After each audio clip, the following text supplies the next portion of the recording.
It's really great to have you on the show. Tell us, who are you? What has been your journey through life? My name is Rosie Kay. I trained from the age of 3 to be a dancer.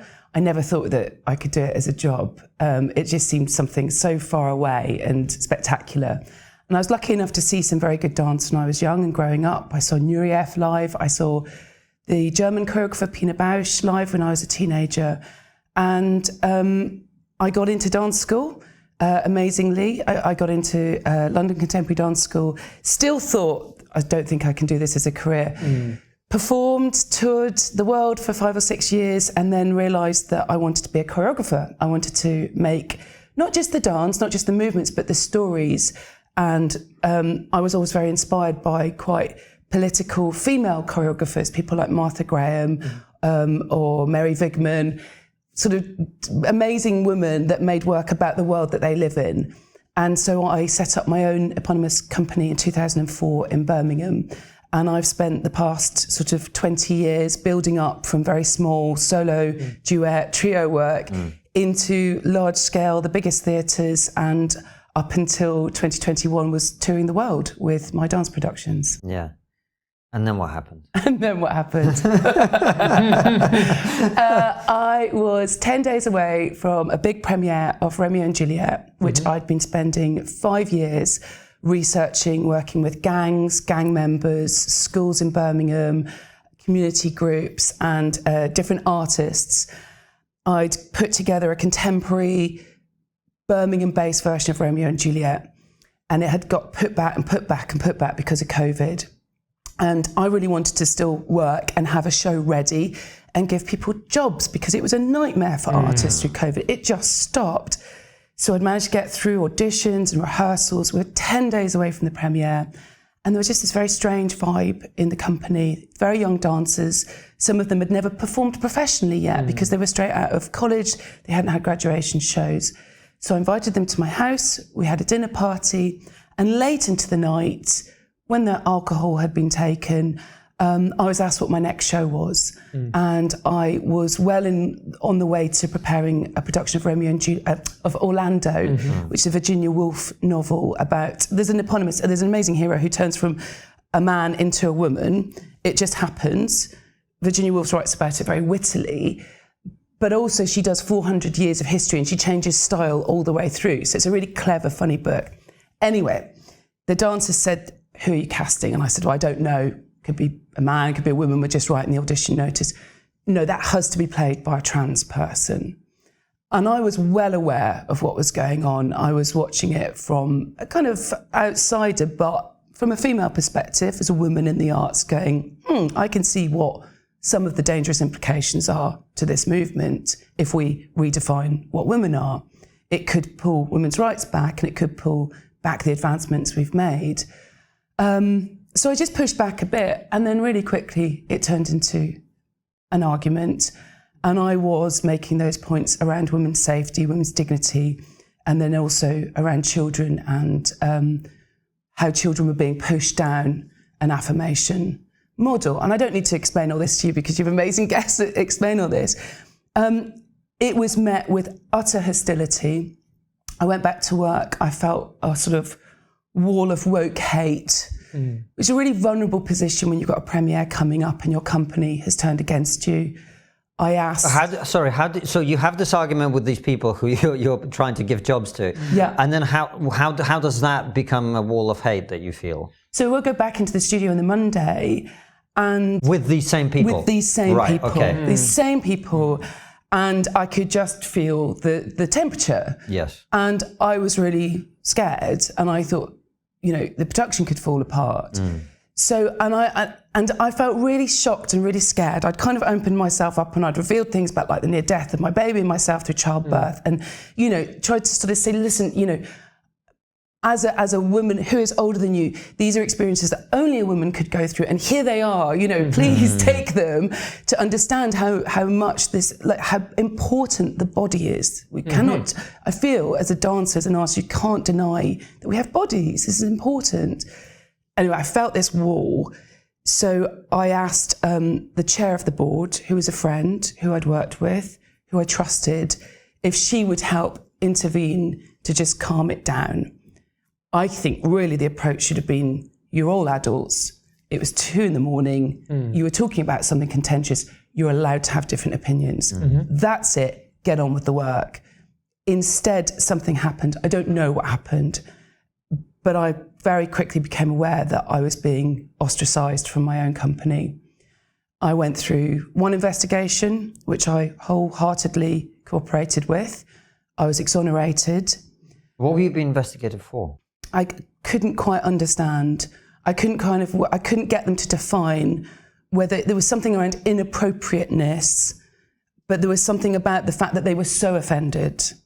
And I kept saying, well, you do realise that the very definition of what they're offended about, transphobia, is the fact that I have defined women and men as being biologically real. Like that's the issue we have here. They're going to get more and more offended, but the fact is there's a problem here, and that's fine. We just need to move on. So I was investigated. I did make an apology. That wasn't enough for one dancer. They walked out and appealed. And so then it went into a really dark second investigation. And by mistake, they forwarded me a lawyer's email so I could see that they were spending a lot of money on outside lawyers to investigate me again. Who's they? The board. The board. Rosie, I know this is probably a really stupid question, but neither I or a lot of our audience may understand this. If it's your own company, how are these people in charge of investigating your Absolutely. own stuff? I should have said that. So I set it up. I was the director of it. It was a limited by share company. Around 2017, I stood down as director and I turned it into a charity in order to get the bigger funding. Right. Yeah. And we became a regularly funded Arts Council organisation. But under English charity law, because it had my name and it was my work, I could not be a director.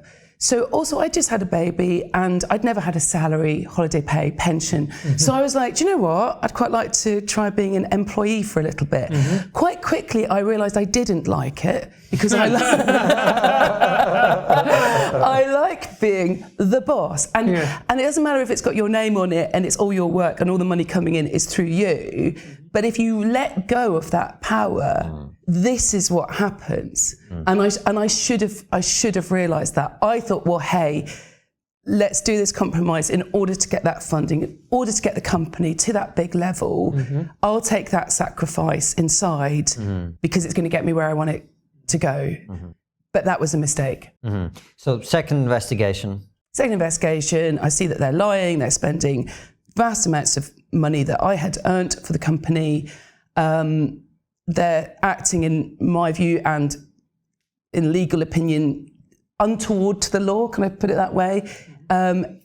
Even like not little things, but I asked for this investigation to be paused because a very close family member had an emergency operation. They refused to pause. They were acting in such a way that I knew that I would never be able to trust them again or work with them again.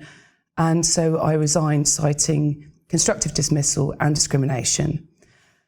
I was building a case to sue them. I would have sued them, but they folded the company. And then despite there being a really decent amount of money in reserves when I left, it went into insolvency. Wow. So that puts it into a completely different legal thing. I've been fighting over the past year. I've bought out the entire assets of that former company, including my name.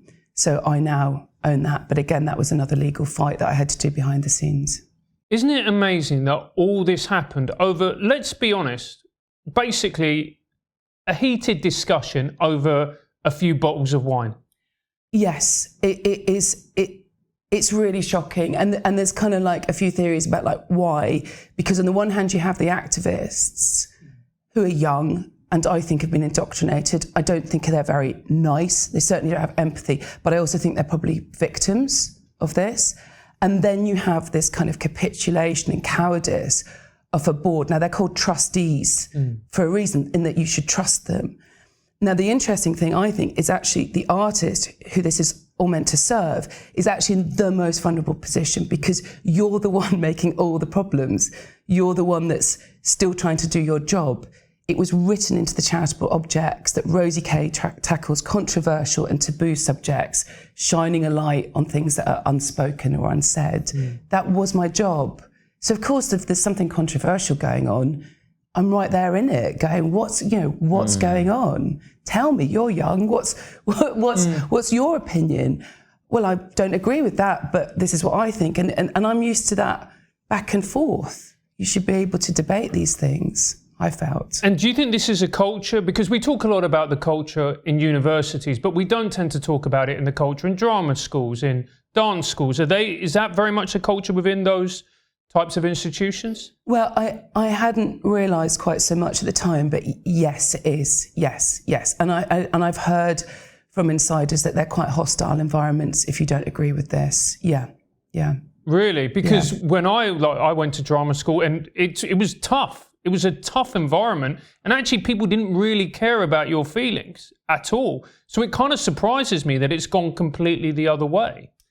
Yes, and I mean, I've got a few theories about why that happened. I'm not sure so much about. I mean, that's the pipeline feeding in.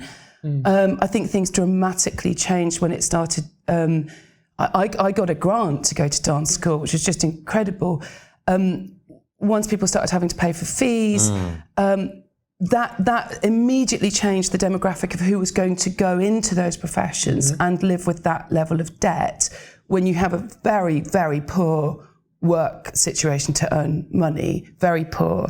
And so a lot of the grassroots of drama, of music, of dance, the grassroots in local communities, that stopped as well. So the pipeline into the conservatoires has dried up. So the people that are going there are going to be actually, let's say they're of a certain class and wealth and privilege to even be there in the first place. So I think it kind of feeds into that whole luxury belief system. And the problem then comes because you talk about what you do, and immediately I listened to what you said about what your dance company did, and I actually really enjoy dance. I'm thinking, oh, that's what I'm interested in. That's what I love. I love theatre. I want to see taboos challenged. I want to see interesting work. What does it mean for the arts and culture and society as a whole if we can't even have these conversations or these discussions, particularly in the arts? Gosh, well, I mean, I'm still thinking about like how did this happen? How did these activists get in and sort of pollute and poison and change the entire environment that means that actually speaking out is such a dangerous thing to do? And that's so serious. I remember in 2021, I put together a series of talks with military people, academics and artists.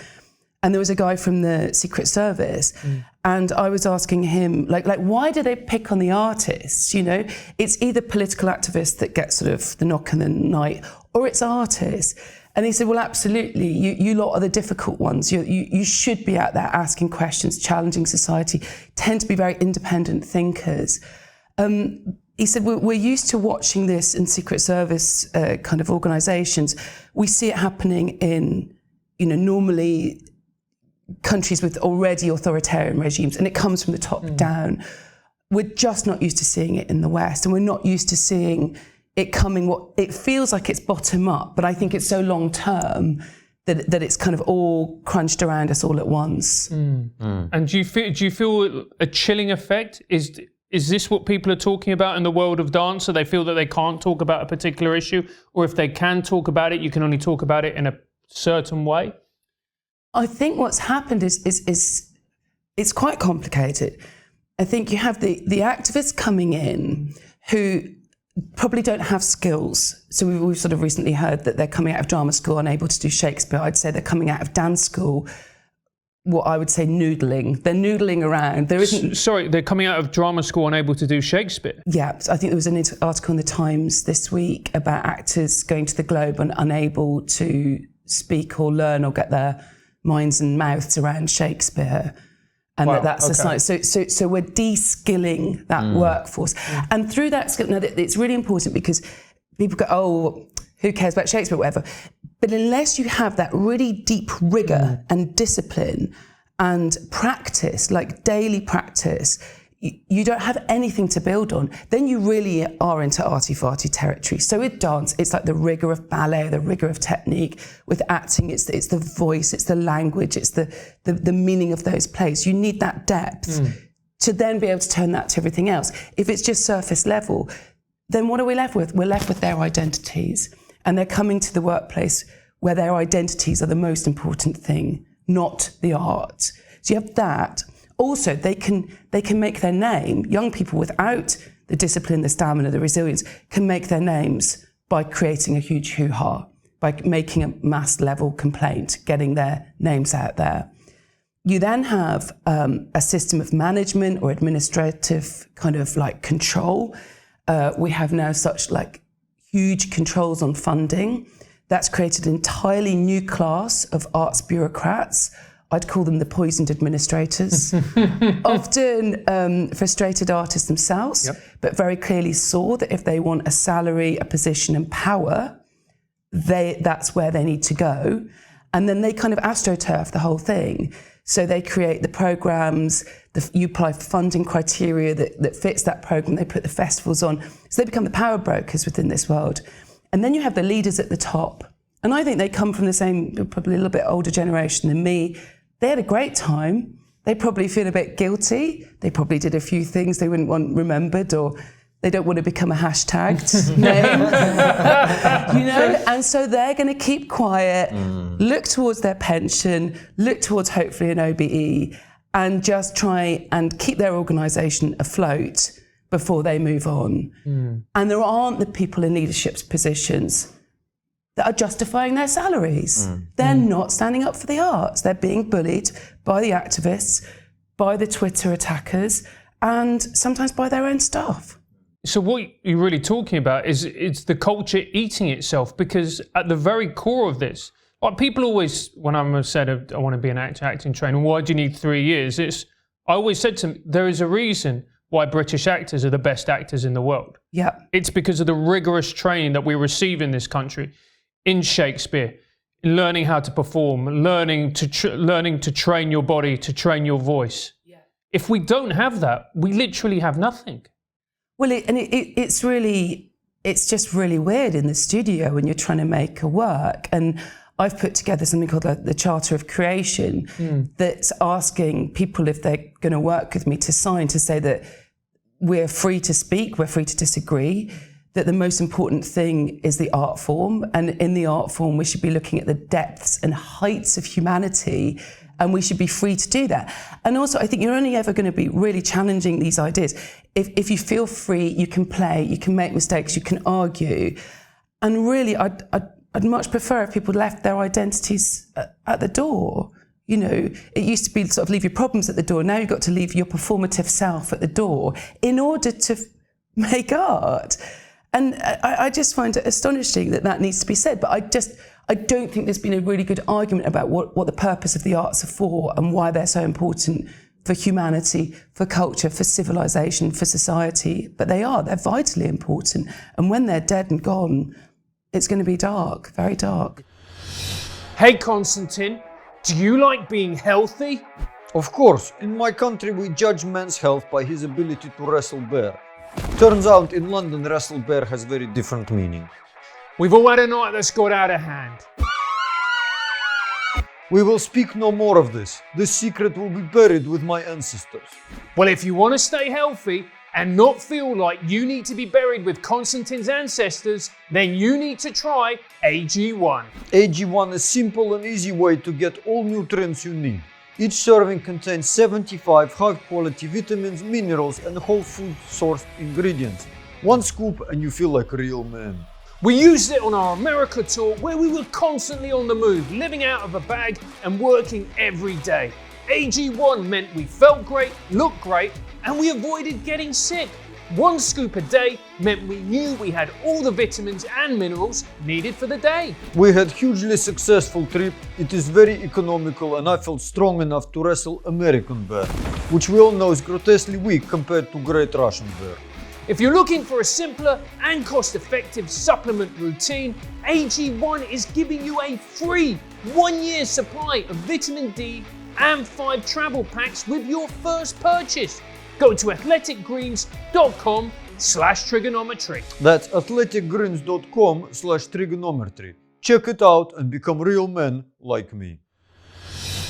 It's interesting the point you made. I mean, obviously, you've got the people at the top, as you say, who want to die before they get hashtagged. And then, you know, they want to be hashtag... I think I include myself in that, mate. I'm going to be honest with you. They want to be hashtag posthumously. But it's the bit in the middle, which I think actually you're spot on about, because someone sent me a Mark Twain quote, and I'm going to butcher it, but it was something like, when you can't compete on merit, you start competing on victimhood. And identity has become this overwhelming wedge that people have clung to in order to advance careers, in order to get attention, in order to be quote unquote successful. And it seems to me, based on what you're saying and what I've been thinking about, that there's a fundamental contradiction between the focus on identity and creativity. Yes, I think, interestingly, maybe it's through the sort of Instagram generation, but that you yourself have become the product, and you are selling yourself in multiple ways. So at first that was a kind of Love Island-y type vibe, and we all kind of went, oh, they're how crass. But that then flipped into that identitarian victimhood. So actually, like, who you are and what you're coming with and how you label those victim status sort of markers, those are the most important things. So you're selling your victimhood. It isn't just victimhood, you're selling that as a product, actually. And it sort of goes against my sense of having to work so thoroughly and solidly through the self that you then become a vehicle for the art. You can do anything. You might be better at some things than others, but I wouldn't turn down what a role asks of me or what a choreographer would ask of me. And I would do the same, and I do the same in my own work to myself, and then ask that of others, that we're all here, it sounds a bit silly, but we're all here to serve the purpose of the art. The other thing that comes with this identity stuff is this full judgment value system. So even at 23, if you have these protected characteristics that are not legal, by the way, some of these are made up, they can then come in and judge, for example, me, and all I've got is white middle-aged woman, you know, it's like kind of lowest of the low now, I think. No, there's the straight white man, the apex predator. Well, yeah, but you don't get called Karens, you know? Like, that's... I'm not even white particularly, but it's Francis we're looking at. Yeah, So the gammon. that's right, The gammon. But that's it, we all come up with, you know, I'm Polish heritage, you know, it's like, and you're like, I'm not going into... It's too crass to go into that. I know who I am. I've made one autobiographical work that I made through lockdown because I could only work with myself for a whole year, which was fabulous. But that's it. I put it on stage and you can see it. So they come with this judgment to like, oh, you know, you're the boss, you're the director, you're the choreographer. And of course, you then have the weight of oppression because you're actually asking these people to do a job, you know, for money. And they're judging the work that they're making in the studio at the same time. And so there's this, it's not just your own internal sense of self-censorship. You're being judged in the studio, and I think that's lousy. And it totally takes away who the audience is. And I feel like you should make your art 100% into it and let the audience decide. Let the public decide, let the critics decide if it's good or bad. You just have to put the most into making it as good as you can make it. Yeah, and it's like, you know, when I was reading about like the Globe did this version of Joan of Arc and she's non-binary. And I'm going to swear, it's like, why don't you just fucking tell the story of Joan of Arc? I think that's interesting enough, instead of making her non-binary.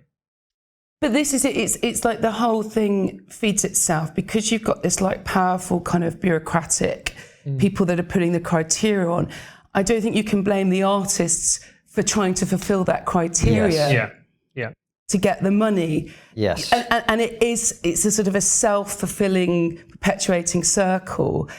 And then I've heard recently that they're sort of speaking out and saying, oh, but we're so worried that these poor actors are getting attacked by all these awful people making criticism of this production. It's like, well, we're not criticising, well, it didn't look very good, but we're criticising it because you're sort of transing a female incredible heroine. And some of us object to that there are so few women of stature and fame across the centuries that some of us feel a bit objectable to the fact that now they're no longer female or no longer identify as a woman. Or this is something that I often ask people, particularly women that we have on the show, to talk about this, because I do see a bit of a tension there between, on the one hand, rejecting identity, but on the other hand, you talked about how you were inspired by strong female choreographers and so on. Is it possible that this is kind of that same mindset going out of control, or do you see them as different? Yeah, I think that's really interesting. And I remember writing a proposal for a piece I wanted to do, which was about looking at my own Polish identity and following that through. So, I mean, literally, I think till about 5 minutes ago, I probably would have been woke, to be honest. Getting cancelled will do that to you. Because, I was at the liberal left. I mean, there's always these things that you see that kind of nugget of truth around like racism or sexism. And you go, yeah. Oh, hang on, where is this going? Right. Hang on, no. But that's the kind of cleverness of it, or the grifterness of it that has pushed it to this place where you're no longer able to say, whoa, stop, that's enough. That's enough now. I think we've lost focus. So I think that's why the arts. That's why there's so few artists have spoken out about it. I think they've kind of been pushed down through this kind of sausage factory with it. And you mentioned before we started, actually, we were talking about J.K. Rowling, and you mentioned that at one point you tweeted, she tweeted something, and you replied, say, agreeing with her. It was a fascinating story about how people think about these things. Well. So I decided that I was like, okay, identity politics, let's go for it. I'll make this solo. I'll do it my way, and I'll say all these things, these fun things about myself, as well as the kind of tough things that have happened to me. And it sort of brought a lot of stuff up about my own personal history. And then J.K. Rowling wrote that incredible letter. And it said so much of like what I'd been feeling and thinking about and working on my own in the studio, about like where we're coming from as women. And sometimes it's only when you're older that you're able to articulate actually like what it's like being a woman growing up in the world from teenage years or childhood, actually. What is it like? Well, I just remember like being like a very curious, very quiet, dancing child and just fascinated by the world, completely amazed. And then there's a point that happens around the age of 12 where suddenly you stop being an agent in the world and suddenly you become the object. It happens when like men just start commenting constantly on your appearance, when they kind of beep at you. You're wandering around the world in your school uniform and you're innocent and you suddenly realise it's actually a really scary world. At which point I also sort of looked up and looked around and realised that all these great artists that I admired, they were all men. All the kind of theatre directors, all the playwrights, most of the choreographers, they were all men. All the statues around me, they're all men. The books I was reading, the heroes that I liked were Tintin or cowboy films. They're all men. And if a woman came in, they had like, a fabulous dress on and came in for a minute and then disappeared. They didn't have their own characters. They didn't seem to be real, living, well-rounded human beings. The women were sort of vectors of something else.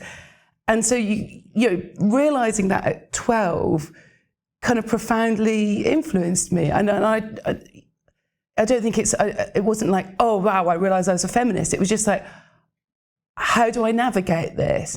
And you go through a difficult time, particularly your teens, and particularly I found my 20s difficult, being a dancer, in tights, your body, I modelled, I didn't like that. I much preferred dancing because you're doing something. Relationships, taking risks. I mean, I've ended up in ridiculous situations, abducted in a taxi, kind of hanging out with mafia in Russia, like being rehypnoled in a bar, and survived all of these things. And I would rather have dangerous things happen to me and be free than to never go out there and live life, you know? And then it's only when, I'm more settled, more secure, especially having a child, you look back and go, bloody hell, that was like a warfare out there. Thank God I lived, I'm so glad my parents didn't know what I was up to. and you want to say to younger women, I know you think this way now, but this is what older women have to tell you. Read some Germaine Greer. You might not like all of it, but you need to be aware life is long and women's lives are long. Rosie, do you think that's part of the problem as well with the arts? If you look at, it's been blown up recently with Romeo and Juliet, Zeffirelli, where the actors complained of Zeffirelli's behaviour, and obviously he's no longer around to answer those charges. You look at one of the greatest cinematic directors of all time, Roman Polanski, with the awful rape case, and that he's never faced justice for it.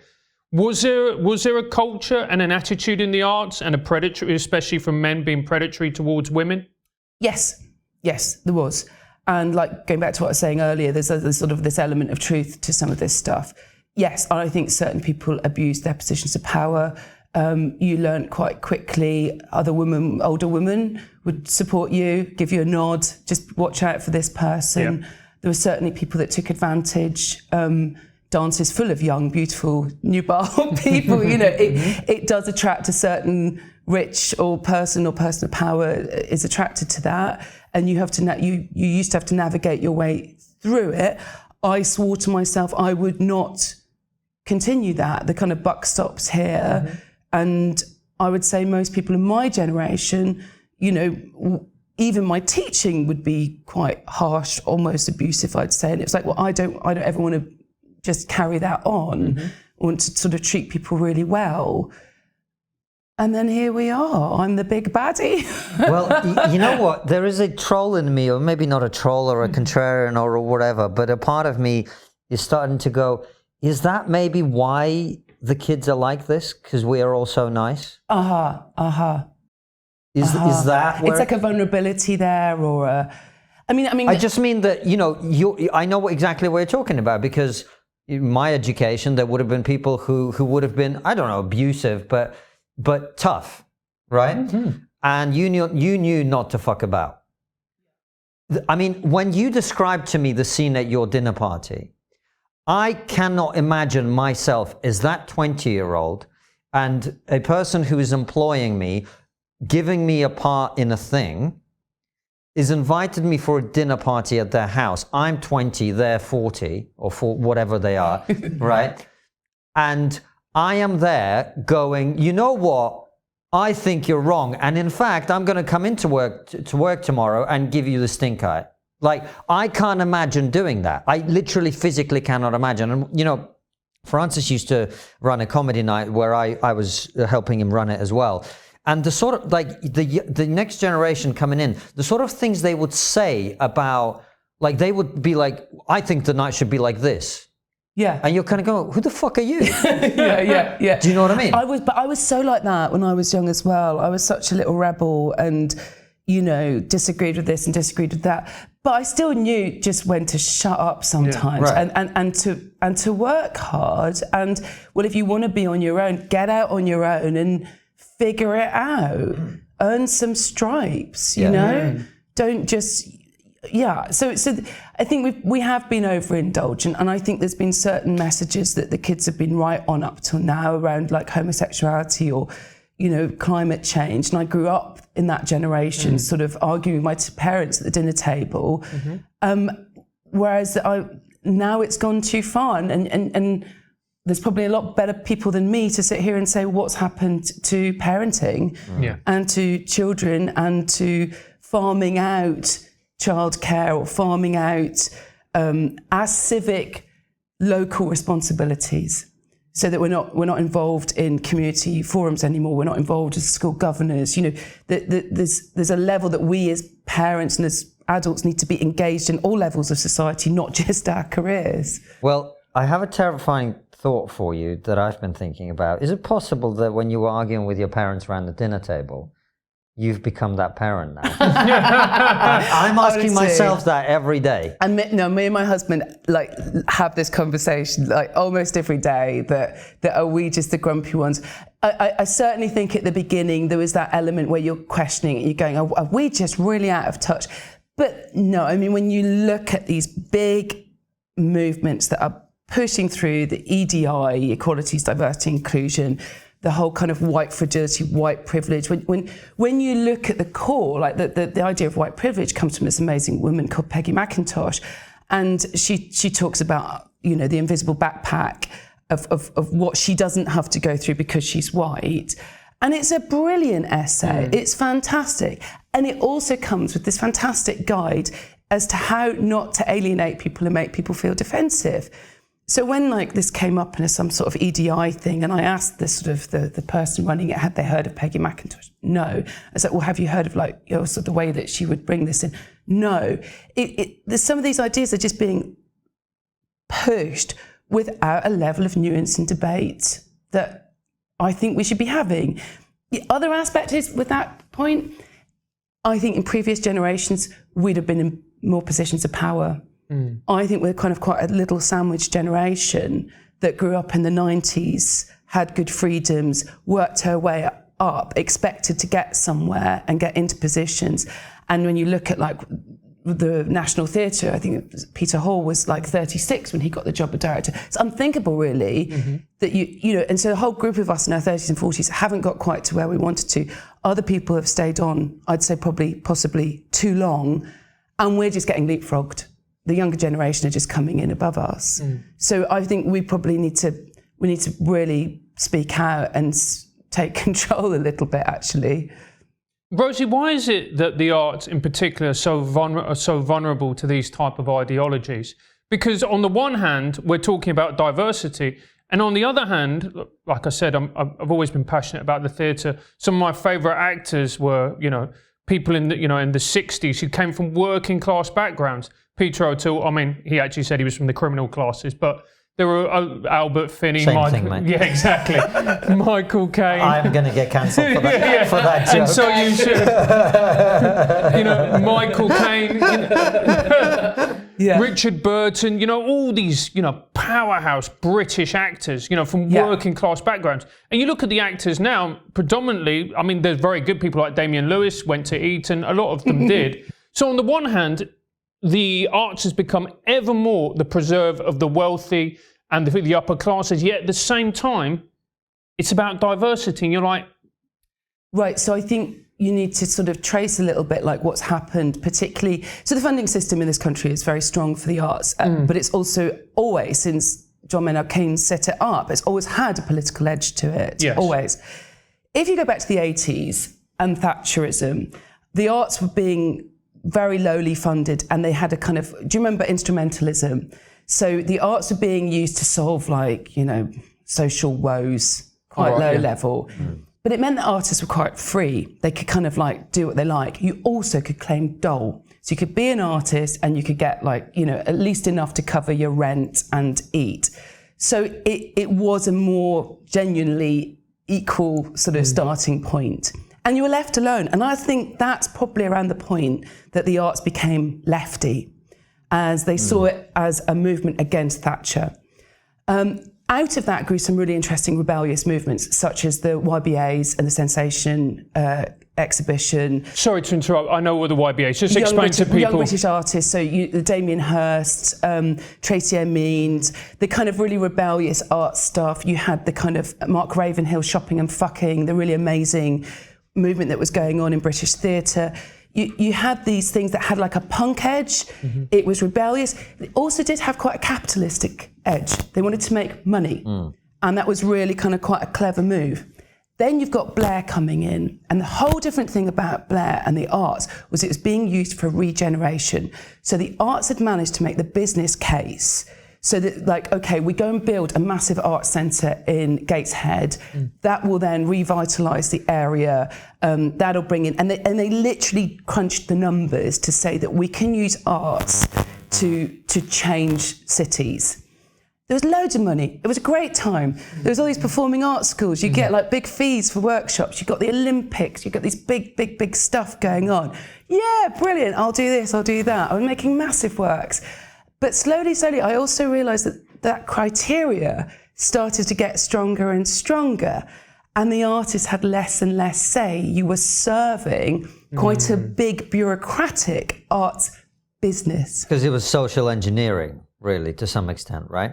So I think now that instrumentalism has kind of gone full circle.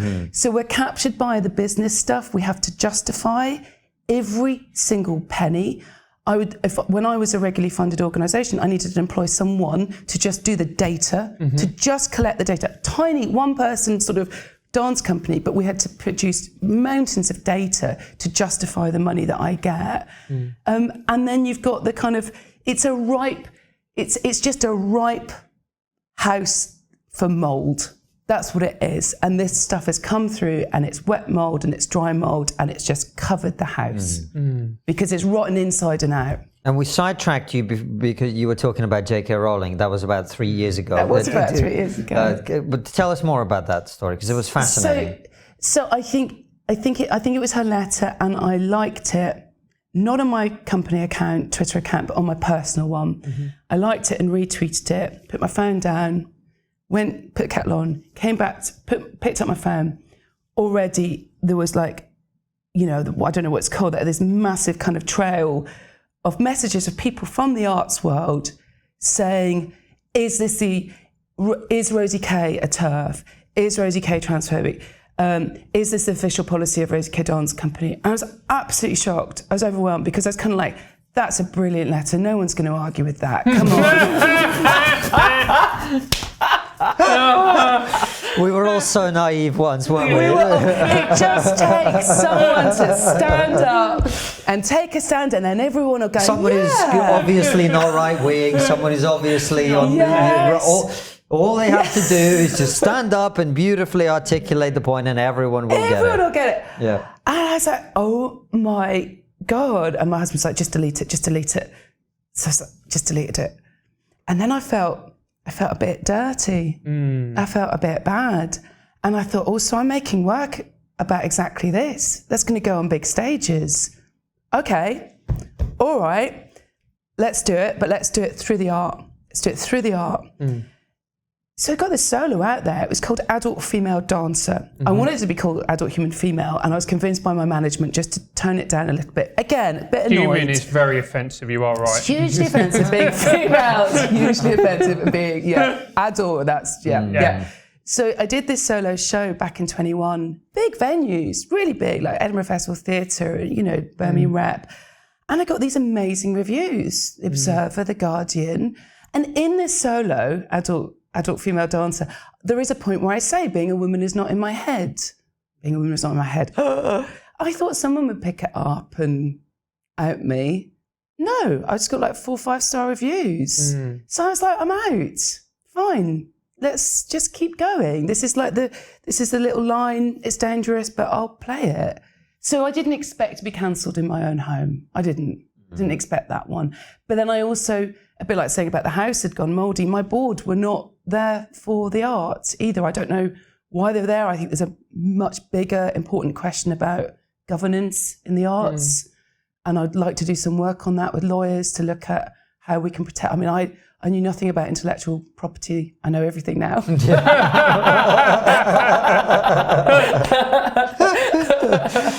I was like, well, I made it. It's mine. No, it's more complicated than that. Yeah. So I think we've got to kind of like upskill ourselves a little bit as artists, as a movement, and I want to be part of that. To go, well, actually, maybe we need a little bit of governance, a little bit of legal advice. We need to start going out and making everybody's lives as difficult as they've made ours.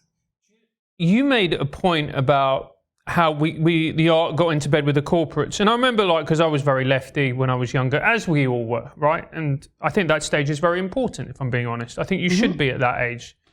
But I remember always feeling uncomfortable whenever I saw the National Theatre sponsored by Deloitte or whatever else. And I can never articulate why. But if you're receiving your money from corporates, then how can you be truly rebellious as an artist? Because art became a brand. I mean, I made this show called MK Ultra that was looking at conspiracy theory. And I was sort of stunned. I was going, to all the big theatres and dance events. And I was kind of like doing the same thing over and over again. They've got like a brand, a look, a vibe, a feel. The audience is the same. And then I was looking at pop videos and some of it's completely bonkers. And I was like, well, that's going quite avant-garde. Why have arts stopped being avant-garde and yet mainstream pop or mainstream media, and we are talking 10 years ago now, is more experimental. And I felt there was something really failing already going on there. Yeah, art is a brand. You're selling a product. They don't want you to do a different work every time. They want the same work recycled so that they know what they're selling. I think theatres are in a difficult state. I mean, they're in a really bad state at the moment with the cost of living crisis and heating. And there, some of them, not all, there's some brilliant chief execs and directors out there and programmers, really brave, really get it, really see the future, are impresarios.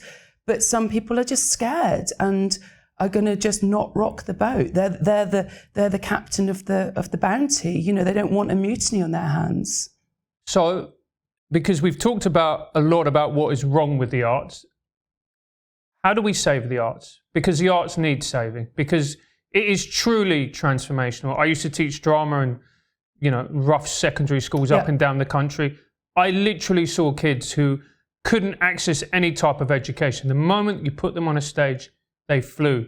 And they developed, it wasn't just about performing. It wasn't just about the fact that they loved drama and then they loved expressing themselves. It gave them a dignity because they thought, I can do this. So how do we save the arts then? Okay, for first of all, just a little caveat is I think that learning departments within organisations need to have a good look at, because that's a lot where this kind of, whether it be critical race theory or queer theory, is coming through. Because the arts sits still sometimes over there, but it's the learning and participatory departments that have just been allowed to kind of not learn their trade properly, not go out there with like a really pure, clear message about the arts. They're there for other reasons, to push through ideology. What do I think we need to do in the arts? I think we need to speak. We need to do. We need to be it. We need to be it. And make, like, just keep making stuff. I do speak. I do want to speak out. But that only takes it so far. I've got to keep practicing my art form and get it out there. And it's the only way to also stay real, still stay sane, stay embedded, grounded in that discipline, in that practice. And yeah, I want to do some works that might be seen as political this year, but I also want to go back to maybe some pure dance and have that freedom to do that. So I think we need to do, we need to speak, and we need to be, we need to live it, we need to walk the walk. That's absolutely true.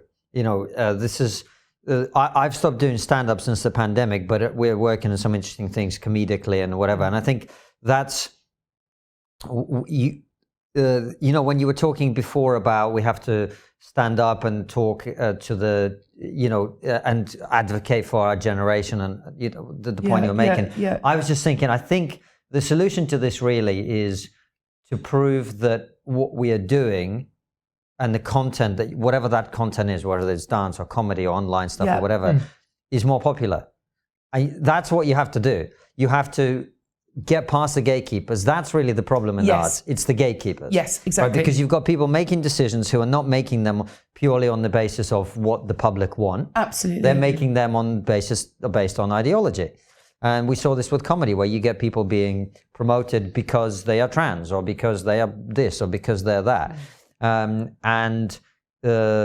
That is actually, if you can structurally find a way to get past that, very then easy to prove that that isn't what the people want. Because the shows that do that on TV, comedy-wise, they're all cancelled now. Yeah. Because no one watches them. Yeah. Right? Yeah. So if you create stuff that people do watch, I think that's the answer. But you know what? I think it's even more existential in the arts. I think there is an attack on live arts, on live performance. Not necessarily a direct, but it's audiences aren't returning, those big buildings. I think, and if you're putting on work that is ideologically steeped, I honestly think audiences hate it, but I also don't think they're necessarily striving to run out and see great, new, challenging avant-garde work either. And so that worries me. And I do agree that, it should be meritocratic. It may be that we have to kind of accept that those institutions are too far gone and set up our own ways to do it, whether that be institutions or in new ways, holding on to our values. But I worry just that we're now moving to a non-live world. And yet I also, I believe sitting in that auditorium when it goes dark and something live is about to happen in front of me. It's the best, most incredible experience in the world. I love it. And I think there's nothing, and I love being in the audience and I love performing. There's nothing else like it to communicate deep humanity. The Greeks were great at it. There's a reason why we need to be and see and think about difficult subject matters portrayed by people in real time. It does something to us. It's so important. I remember my dad, bless him, they had a tough life. He's been through his struggles. And it was in the early noughties, I took him to see Death of a Salesman, the Arthur Miller play. Yeah. And it was, I can't remember the name, who the guy played, Willie Loman. Brian Dennehy. And I remember watching it and I was thinking, this is brilliant. And I looked over at my dad, who's never really gone to the theatre a lot. He doesn't really come from that world. He comes from a working class background. And because I was worried, I was like, is Dad enjoying it? Yeah. And he was literally on his head of his seat like this. And it was, because it's just such a powerful, Miller's my favourite playwright. Yeah. And particularly when you look at things like The Crucible, which is more relevant than ever. Yeah. And it's so important. Because it's primal. It's primal. It's about all of us being together around a metaphorical campfire, telling a story, and we need that, and we can't forget it. I studied The Crucible at school, and I never thought I'd be living through, an equivalent of the witch hunts. It's just unbelievable, and I think that's, something that really needs to be talked about more, like the bullying, that this is just allowed the bullies to get into positions of power and to leverage it. And it's hard to stand up to bullies. I get it. I get why people are scared. But the only way to stop a bully is to say that's it. That's enough. Stop. And Rosie, one of the things I want to ask you is why you decided to do that. And I know that it ties into some of the work you've made, actually. So talk to us about that. I'm just about to bring Five Soldiers back and going on tour from April. And what is Five Soldiers? So Five Soldiers, and the subtitle to it is The Body is the Front Line. I was struck by how the body, the physical body, the human body, is still essential to warfare in the 21st century. No matter how the technological changes have changed warfare, it is the human body, and it's the human body that's trained to fight. So quite a long time ago, I was doing a show in London and I suffered a really bad injury, and I was told I'd never dance again. It would take me about a year to recover. And following the operation on my leg, I think the anaesthetic did something quite profound to my brain. I dreamt I was lying on a desert battlefield and my leg had been blown off and I could see my leg over there. And my first thought, there were sort of bombs going off and flames and things. My first thought was, oh shit. But then my second thought was quite weird. My second thought was like, well, is my body my soul? Like, where does my soul reside? Like, I've trained since I was 3, as I said, to like be a dancer, but like you could chop my arms and legs off and I'd still want to dance. I would. And so I went downstairs and it was the Iraq war at the time. I put the telly on and I saw the faces of young men killed in Iraq. And I just thought, I wonder how they train. I wonder how you train, not just to risk injury like I do in dance, but to risk your life. And maybe it's not like the movies. Maybe they're not brainwashed. Maybe they really, really love their jobs. And that allows them to take such risks that they're willing to risk their lives. And what is that process? And I thought, well, there's war poets, war artists, there's war photographers, but the medium of their job is their bodies. Maybe I, as a choreographer, could go in. I'd never seen a work of dance that captured like the realness of it.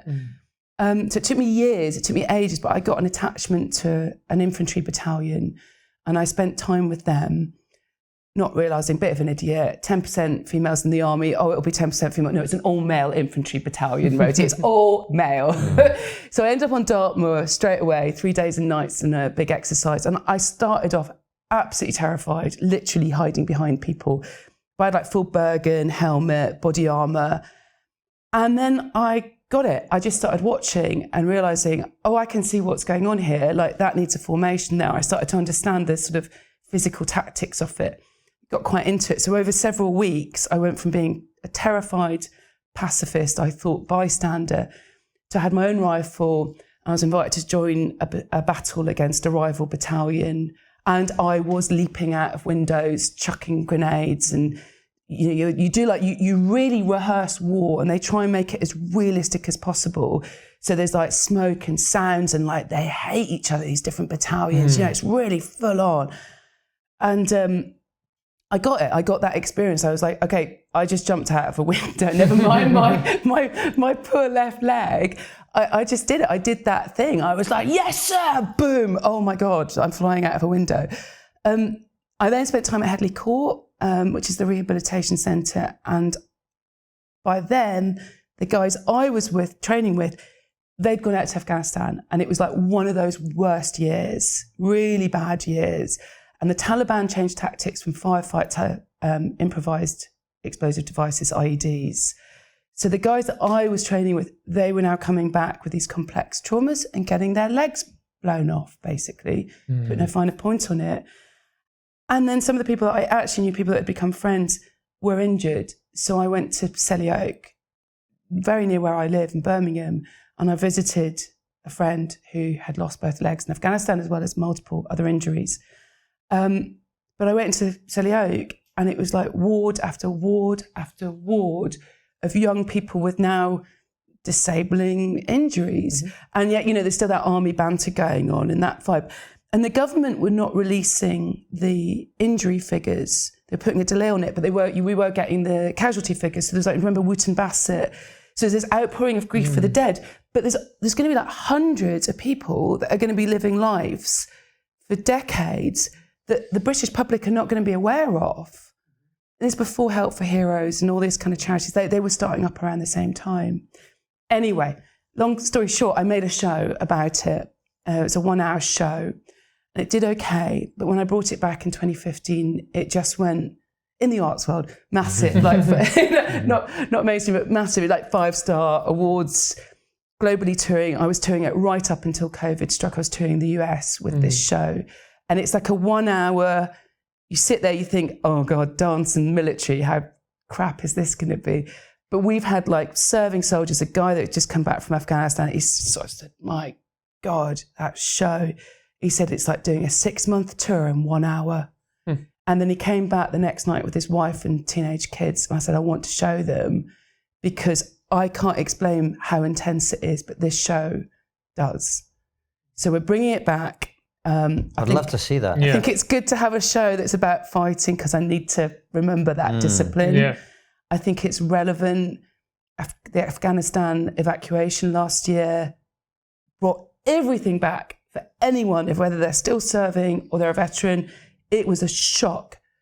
All that sacrifice that people had made for beliefs and values they believed in. Didn't believe in all of it, but they believed in the values of helping particularly women in Afghanistan, what's going on there. And then we've got Ukraine and this idea, the lefties, when I did Five Soldiers, like, oh, it's a bit right-wing looking at the military. And I was like, but it's happening. It's really happening. We have a professional military that are at war. I think Ukraine has made people think, that's on Europe, that's on our land. And I think people are looking at, well, how do you defend your borders in a different way? So, yeah, I think Five Soldiers is still, sadly, very relevant. And it sounds like brilliant art because it can express the things that sometimes even a person who's been through that experience can't express for themselves. So I really look forward to seeing it. Thank you. And it's about those contradictions. And that's what I love about dance is, 1 second you read one thing and the next minute you read another. And whether that's be around the body or emotions or like the role of soldiering, it's lovely. And I don't try and have a political message with it. I try and be as authentic to those stories and experiences that I had. Fantastic. Well, I look forward to seeing it. I'll make sure to do that. It sounds great. Rosie Kay, before we let you go, we always ask our final question. But before we ask that, and of course, questions for our locals only supporters, tell everybody where to find you. So I have a website called k-2co.com. I'm on Twitter, Rosie Kay, K2Co. I'm on Instagram and I'm on Facebook. And yeah, just find me and reach out. And go and see Five Soldiers. So, what is the one thing we're not talking about as a society that we really should be? I think we're not talking about joy enough. Joy, pleasure, fun. I think talking about ideas about real joy, like joy that lights the soul, that lifts us up, that elevates us. Beauty, like not a superficial level of beauty, but a real like gorgeousness of the world. These are deeply unfashionable things right now. And I think that does relate to this milieu that we're in, like being able to really have fun. If you can't let go and you're worried about, censorship or fear or whatever, you can't have fun. You can't, because it takes away all spontaneity. So I'm really interested in like, how do we elicit like feelings of joy? How do artists help that? I think it relates to your world, like joy and humor and beauty. Not a lot of beauty in comedy, trust me. Beauty and comedy, and that's maybe not talking about these things, but then that's why I'm in dance and not in politics. I suppose it's like, because these are things that are felt, these are things that are lived, these are things that are in our bodies, and we can't just keep like what is it? This ape in a meat sack. We can't keep this Descartesian kind of like separation between the mind and the body. We need to get into our bodies. We need to have fun and we need to have pleasure. That be eating or dancing or all those other experiences of finding like fulfillment in ourselves. And that's up to us. We have to do that. I completely agree. And sometimes fun can be naughty as well, which is why I think the fun police come along, because they're like, no, this must be fun in set parameters. And you're like, that's not fun. Exactly. You just killed it. Yeah, perfect. It's been such a pleasure. Thank you so much for coming on the show. And for everybody watching, we put out interviews on Wednesday and Sunday, 7 p.m. UK times, and Raws always go out at 7 p.m. UK time as well. And for those of you who like your trigonometry, on the go, it's also available as a podcast. Take care and see you soon, guys. We'll see you on Locals for the bonus questions that you've already submitted for us. Take care.